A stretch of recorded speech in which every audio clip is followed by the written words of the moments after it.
go about making the change to become more sustainable in our homes and with our personal care products? The facts are: in 2008, US research showed that 20 of 33 lipsticks tested contained lead. Higher levels were found in products made by L'Oreal, CoverGirl and Christian Dior. Formaldehyde, acrylamide, toluene, DEA and TEA are some of the chemicals used in skincare products that have known links to cancer. Mineral oil causes premature aging by clogging pores. Parabens are found in underarm deodorants and other cosmetics and have been shown to mimic the action of female hormones, estrogen, which can drive the growth of human breast tumours. Parabens are also linked to allergens and endocrine issues.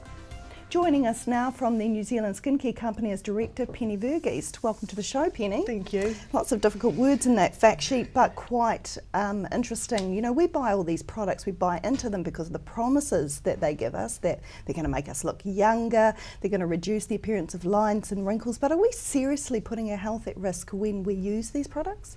I think with a lot of ingredients that are in cosmetic products and hair care products and colour cosmetics as well, there's definitely ingredients that are seriously questionable, and we should be really looking at them and seeing if they actually are really necessary.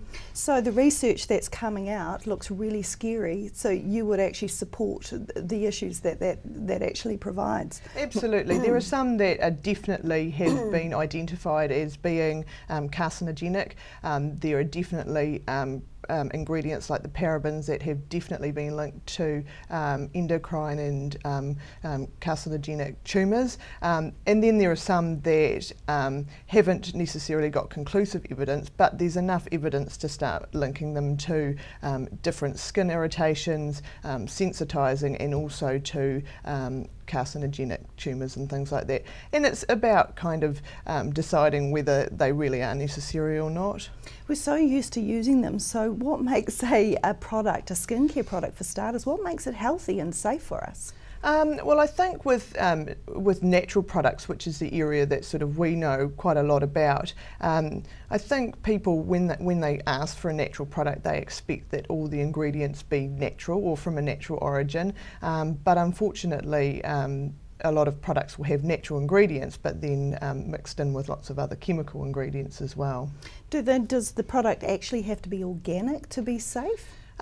Well, it doesn't have to be, but the trouble with natural products is that there's no regulation on natural products. With certified organic, there's a regulatory body that audits that. So with natural products, it could mean anything really. There's no standard to adhere to, so it's really at the discretion of the brand owner or the manufacturer. Okay, and so then there's all these organic products that have come out. Are they always chemical free? Well, there's most organic certification bodies will be between 93 and 95, depending on who it is. And there's lots. There's the British Soil Association, there's Assure Quality, there's EcoCert. So there's lots of certification bodies. And they do have a lenience for a certain percent of non-organic, but then they also have prohibited ingredients, and you'll find that most of the common ingredients that are known to be carcinogenic or have endocrine inducers will be struck off from the list, so they're not allowed. Yeah. Well, one of the reasons why I really wanted to have you on the show is because you've gone on this journey of not only changing your products from being as natural as possible, but to also being organic, and you're going on a totally sustainable journey at home.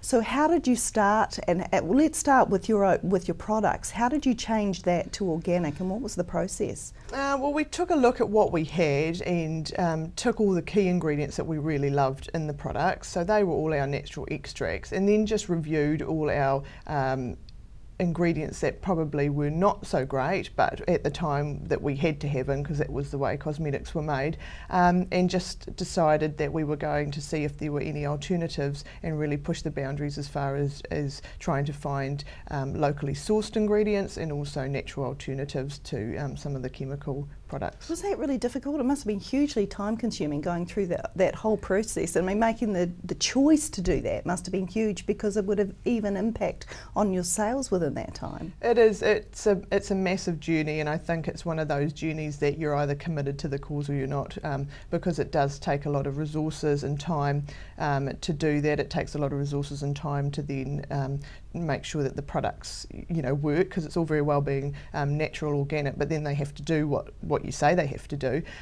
So it was a long process, but a really amazing process, because we learnt so much about other ingredients and chemical ingredients at the time as well. So yeah. And the thing is, because as I mentioned before, we go after products that promise us certain things. Now your products don't promise these kind of huge things, but like that we're going to look 10 years younger or something in 5 weeks and all this kind of stuff, but they are safe. Are we better to go with something that is natural, chemical free, possibly even organic, than going after something that's going to possibly make us look 10 years younger in 5 weeks' time? Yeah.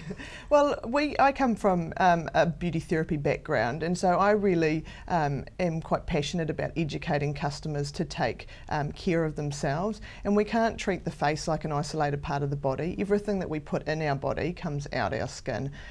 So we need to eat well, we need to rest well, we need to sleep well, and it's all about having a balanced lifestyle and everything in moderation. We can't sort of go on a bender for a week and then end up in a pharmacy or on a beauty therapist's couch to get them to try and fix the face. If you haven't worn sunscreen for 40 years, there's very little that can be put in a jar that's going to reverse that. So I think the responsibility needs to come back to us as the consumers and start looking after ourselves in a more holistic kind of way. That's a really good point. Now tell us some of the ingredients that you have put into your products that you obviously really love. So we use lots of oils, so things like avocado oil, flaxseed oil, borage oil, beautiful olive oil, and we try and source as many ingredients locally, and we've got some amazing companies in New Zealand that are doing some amazing natural and organic ingredients.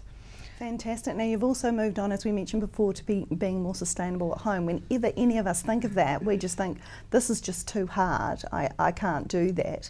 Tell us how you started. Well, I started going to farmers markets, and that warm fuzzy feeling when you're walking around a farmers market and you get to talk to the growers.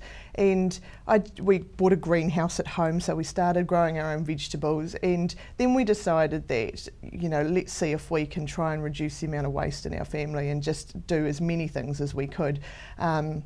And I started off quite all gung-ho and doing everything, and then sort of realised that it was a journey and that little steps still make a big difference, and that even if we change a couple of our lifestyle habits, we're still impacting hugely on our family and on the environment as well. So what are the major things that, you've mentioned growing your own vegetables, but what were kind of the major things that you did at the start? So definitely just looked at things like our food intake, like what we were eating as far as packaged food and what we could actually, realistically make ourselves rather than just buying convenience food.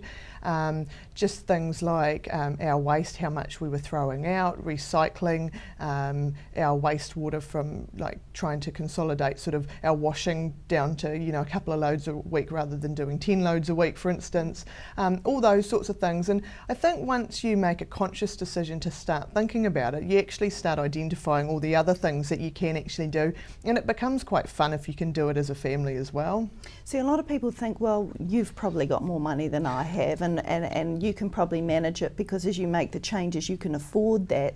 Is it costly to change? Well, I don't think so. Our food shopping bill has now reduced significantly because I now bake all our biscuits, and we've started making bread as often as we can as well. And it's really just about time. And I work full time as well, so we're quite a busy family. But it's just really deciding to kind of set, maybe 20 minutes aside once a week and do some baking, and just a little bit of sort of pre-planning rather than just sort of ducking down to the supermarket and grabbing something. We live in an instant world too, don't we? We expect, the instant coffee that we've actually grown to not like anymore, where we want the better stuff. Yeah. But we live in an instant world, we want everything instant, we've made ourselves really busy. Have you had to kind of draw back on a lot of things that you do to make time for all of this? Definitely, and I think you know, just simple things like sort of baking biscuits, having to fit that in with everything else that we do. But I sort of look at the benefits, and you know, I know that the children are eating healthy food, and at least I know what goes into the food that we eat.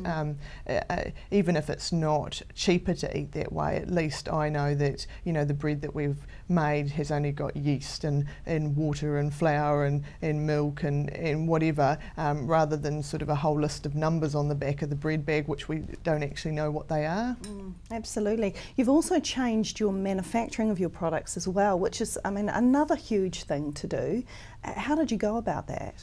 Well, last year we took over a certified organic lab in Hamilton, and so that's been a really exciting journey. And so in our manufacturing lab we've just refined processes to see if, again, we can reduce the amount of waste that we use, that we can just streamline processes to be more environmentally friendly. And so it's just about really, I guess, that conscious decision to start looking at things that we do and things that we do sort of automatically on a daily basis, and just sort of say to ourselves, you know, is there a way that we can do this better and more efficiently and with less impact on our immediate environment and our, you know, wider environment. Household cleaners are another issue, really, aren't they? And we tend to think that that we need chemicals to clean up our mess and make it safe. Do we? There's definitely, there's definitely surfaces that need cleaning, but certainly there are, again, chemicals in our products that are just, you know, not necessary in them. And, you know, there's loads and loads of companies now that are coming out with green versions or eco-friendly versions, which is great to see because, like you say, we've become, you know, really reliant on these chemicals, and the damage that it's doing to us, you know, I think we're going to see for generations to come as well. So if you can do it, can we? Absolutely, absolutely. And again, it's just baby steps, you know. Yeah. It may be that you just decide to bake one batch of biscuits once a week, or put a cake on the table, or you know, you make one loaf of bread in the weekend rather than, you know, buying a loaf, and it snowballs. You know, you can do really amazing things without heaps of money, and you can do it without loads of time. You can grow tomatoes and pot planters. You know, you don't have to have a big section, but it's just kind of thinking outside the square and really getting the children involved as well in the family, so that they learn about a different way of life as well. Absolutely fantastic, because they'll take that on to their own families. Absolutely. Thanks so much for coming on the show. Really great to have you, Penny. Welcome, thank you. Okay. You may like more information about geoskincare, fantastic products. The website is geoskincare.co.nz, and you can email Penny and her team at geoskincare.com, and of course they're on Facebook as well, so you can go online there and even join up.